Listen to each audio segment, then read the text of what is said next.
ماشین‌ها گوناگون реклама میکنم. به همون خاطر آدم‌ها را проверка کرده реклама میکنم، حرکت میکنم.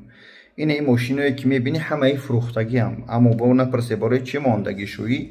برای آن ماندم دوستان عزیز که این ماشینا صاحباشو در کره هن. ای کره با تاجیکستان و با روسیه را ماشین میزنم، بعد دلی پر، بعد چشم خوب نگاه کنی سنجیده. اما التماس وقتی که میخری نمیدونم اول وای 50% میگیره، بعد زکات میگیره، قاطیش صحبت کنی ماشینو با دلخواه شما را مقصد میگوی مثال گپ کیا اپتیمم بیا، بی ام وی بیا، خوندای بیا، همه اینا ماشینا رو میارم. بچهای خود ما هستن، ما خصوصا قطع پدرشون صحبت کردیم در مسکو وا خوردیم.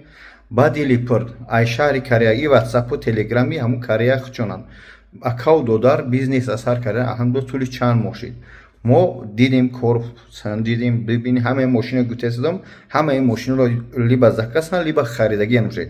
اما بخوای که اگر که با دلی پر ای شهر کریه با شما ماشین خوب بیارن، ماشین دل پر پرابگی کم یعنی تازه نوپسیده قطعا برادر دستی بیاد برای اینومی بابا جان $8 سلام میگه زکات کنی بعد تمام شهر روان میکنه.